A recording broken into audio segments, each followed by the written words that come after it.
السلام علیکم۔ قصہ کہانی میں خوش آمدید۔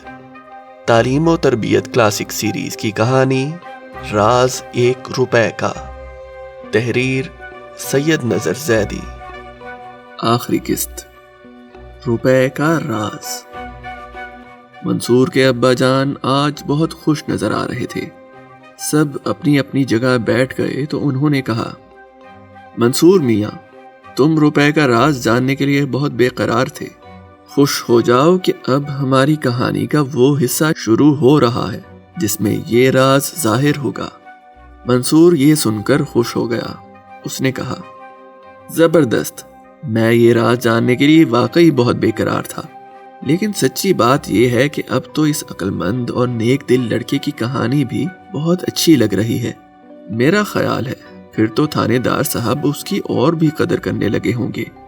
ہاں میرے بیٹے، یہ ایک قدرتی بات تھی۔ جو لوگ اچھے کام کرتے ہیں انہیں اس کا انعام بھی ملتا ہے۔ نہ صرف تھانے دار صاحب اور ان کی بیوی، بلکہ جو میجسٹریٹ صاحب اس مقدمے کے سلسلے میں آئے تھے وہ بھی ننھے کے قدردان بن گئے۔ انہوں نے سرکاری طور پر اسے ایک سرٹیفکیٹ بھی دیا اور یہ سفارش کی کہ اس ہونہار بچے کی تعلیم و تربیت کے لیے سرکار کی طرف سے انتظام کیا جائے۔ لہٰذا محکمہ تعلیم نے اس کا ماہوار وظیفہ مقرر کر دیا اور اسے شہر کے بہترین اسکول میں داخل کروا دیا۔ ابا جان، اس شریر عنایت اور اس کے برے ساتھیوں کا کیا انجام ہوا؟ منصور نے سوال کیا۔ ان کے بارے میں میجسٹریٹ صاحب کا فیصلہ تو یہ تھا کہ ان پر باقاعدہ مقدمہ چلایا جائے اور انہیں سخت سے سخت سزا دی جائے، لیکن تھانے دار صاحب نے اپنی نیک دلی کے باعث یہ وعدہ لے کر انہیں معاف کر دیا کہ وہ آئندہ برے کام نہیں کریں گے۔ ابا جان نے جواب دیا، لیکن یہ تو انہوں نے کچھ اچھی بات نہیں کی۔ اگر برے آدمیوں کو سزا نہ دی جائے تو وہ اور برے بن جاتے ہیں اور بے گناہ لوگوں کو ستاتے ہیں۔ منصور کی امی جان بولی۔ ابا جان نے جواب دیا، تم کسی حد تک ٹھیک کہتی ہو۔ بعض اوقات ایسا بھی ہوتا ہے اور اسی لیے ہمارے مذہب اسلام نے بدلہ لینے کی اجازت دی ہے۔ یعنی اگر کوئی شخص ہمیں نقصان پہنچائے تو ہم اس سے بدلہ لے سکتے ہیں، لیکن اللہ پاک اس شخص کو زیادہ پسند کرتا ہے جو اپنے غصے اور انتقامی جذبات پر قابو پا لے اور اپنے مخالفوں اور دشمنوں کے ساتھ بھی بھلائی اور مروت کا سلوک کرے۔ تھانے دار صاحب نے اس طریقے کو اپنایا اور اس کا انہیں فائدہ بھی ہوا۔ جو عنایت پہلے ان کا مخالف تھا اور انہیں جھوٹے مقدمے پہ پھنسا کر نوکری سے نکلوانا چاہتا تھا، اب ان کا سچا جانثار بن گیا۔ ابا جان، ننھا تو پھر خوب شان سے تعلیم حاصل کرتا ہوگا۔ وظیفہ مقرر ہونے کے بعد تو بڑے ٹھاٹھ ہو گئے ہوں گے اس کے؟ منصور نے کہا، ہاں بیٹے، یہ واقعی ایک بہت بڑی غیبی امداد تھی، اور اس سے یہ بات ثابت ہوتی ہے کہ اللہ پاک جب چاہتا ہے انسان کو اس جگہ سے مدد ملتی ہے جس کے بارے میں ابھی اس نے سوچا بھی نہیں ہوتا۔ منصور کے ابا جان نے کہا، پھر کچھ دیر رک کر بولے، ہم بتا چکے ہیں کہ یہ بچہ پہلے ہی اچھی عادتوں والا تھا۔ غربت اور تکلیف کے زمانے میں بھی اس نے غلط راہ نہ چنی تھی۔ اب تو وہ اور بھی شکر گزار ہو گیا۔ اسکول میں تعلیم حاصل کرنے کے علاوہ تھانے دار صاحب نے اس کے لیے ٹیوشن کا بھی انتظام کر دیا اور وہ پوری محنت اور توجہ سے تعلیم حاصل کرنے لگا۔ ابا جان، پھر تو وہ بڑا عالم بن گیا ہوگا اور اس نے بہت ترقی کی ہوگی؟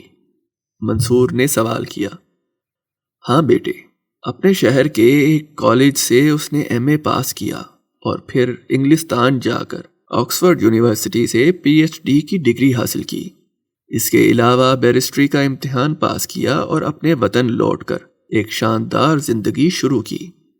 ابا جان، اسے تو کوئی بڑا عہدہ آسانی سے مل گیا ہوگا اور وہ بہت امیر بن گیا ہوگا؟ منصور نے سوال کیا۔ بیٹے، اسے بڑا عہدہ آسانی سے مل سکتا تھا اور گورنمنٹ کی طرف سے اسے نوکری پیش بھی کی گئی تھی، لیکن اس نے نوکری کرنے کو پسند نہ کیا، بلکہ تھانے دار صاحب کے مشورے سے تجارت شروع کی اور پھر ترقی کا زینہ چڑھتے چلا گیا۔ تھوڑے دنوں میں اس کی تجارت اتنی بڑھ گئی کہ اسے اپنی مدد کے لیے بہت سے ملازم رکھنے پڑے اور اس کی آمدنی ہزاروں تک پہنچ گئی۔ ابا جان، تھانے دار صاحب اس وقت تک زندہ رہے؟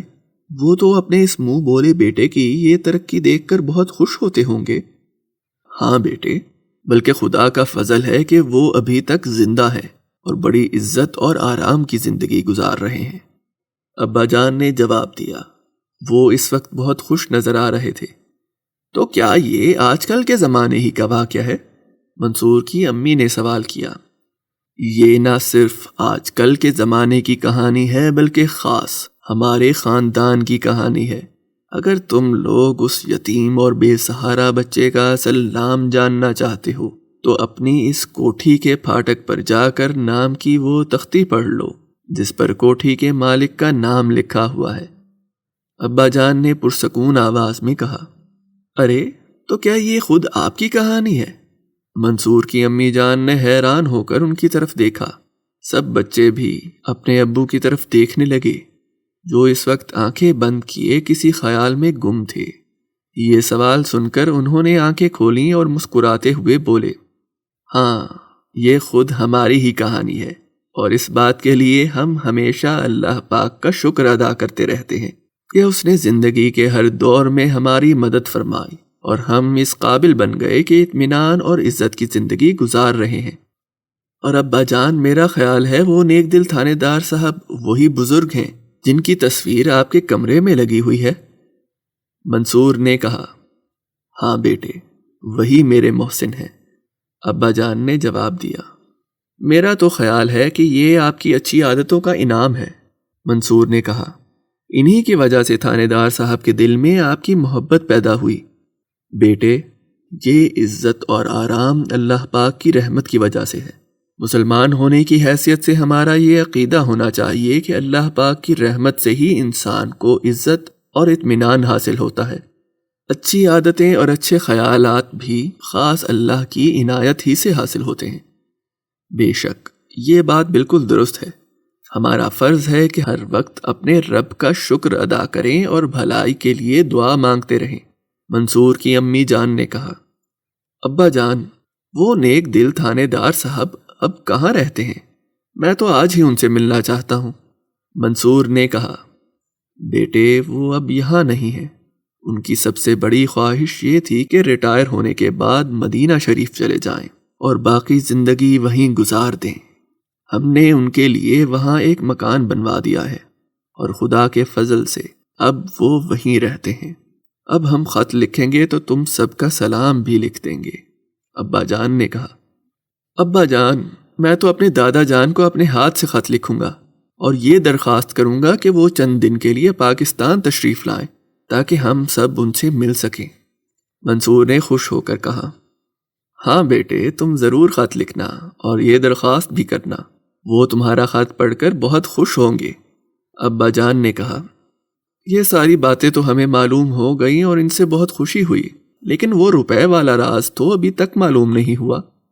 اوہ ہاں، اچھا، تو ہم اب وہ راز بھی تمہیں بتاتے ہیں۔ یہ وہ روپیہ ہے میرے بیٹے جو ہم نے زندگی میں محنت کر کے سب سے پہلے کمایا تھا۔ تمہیں یاد ہوگا کہ ہم نے یہ ذکر کیا تھا کہ جب ہم اماں ابی کے ساتھ رہتے تھے تو ہم نے ماچس اور موم بتیاں فروخت کرنے کا کام شروع کیا تھا۔ بس یہ روپیہ ہم نے اس وقت کمایا تھا اور اپنے دل میں یہ عہد کیا تھا کہ اسے خرچ نہیں کریں گے بلکہ یادگار کے طور پر ہمیشہ اپنے پاس رکھیں گے۔ واہ واہ، یہ روپیہ تو واقعی ایک تاریخی حیثیت رکھتا ہے، لیکن کیا آپ کو اس وقت بھی یقین تھا کہ آپ اتنی ترقی کریں گے؟ امی جان نے سوال کیا۔ ایسی بات تو نہیں کہ اس زندگی کا پورا نقشہ نگاہوں کے سامنے ہوتا جو ان دنوں ہم گزار رہے ہیں، لیکن ہمیں یہ ضرور یقین تھا کہ اللہ پاک ہماری مدد فرمائے گا اور ہم اچھی حالت میں رہیں گے۔ ہمارا یہ یقین اس وجہ سے تھا کہ اللہ پاک اپنی کتاب میں اس کا وعدہ فرمایا ہے۔ اس نے کہا ہے، اگر تم مومن بن جاؤ تو تم ہی سر بلند و سرفراز رہو گے۔ ہم ہمیشہ یہ کوشش کرتے تھے کہ بری باتوں سے بچتے رہیں اور جہاں تک ہو سکے اچھی عادتیں اختیار کریں، اور اسی بات کا یہ نتیجہ تھا کہ ہر شریف آدمی ہم سے محبت کرتا تھا اور ہمارا بھلا چاہتا تھا۔ ابا جان، ہم بھی ایسی ہی عادتیں اختیار کریں تو کیا ہمیں بھی ایسی ہی برکتیں حاصل ہوں گی؟ منصور نے کہا۔ ہاں بیٹا، اللہ کا قانون سب کے لیے ایک جیسا ہے۔ جو لوگ اچھی عادتیں اختیار کرتے ہیں وہ عزت سے زندگی گزارتے ہیں، جو ایسا نہیں کرتے برائیوں میں پھنس جاتے ہیں اور ذلت و پریشانی میں مبتلا ہو جاتے ہیں۔ انشاءاللہ میں ہمیشہ آپ کی طرح برائیوں سے بچتا رہوں گا، منصور نے جوش بھری آواز میں کہا۔ یہ سن کر ابا جان نے اسے شاباش دی اور امی جان اس کی ترقی اور کامیابی کے لیے دعا مانگنے لگیں۔ اس کے بعد سب آرام کرنے کے لیے اپنے اپنے کمروں میں چلے گئے۔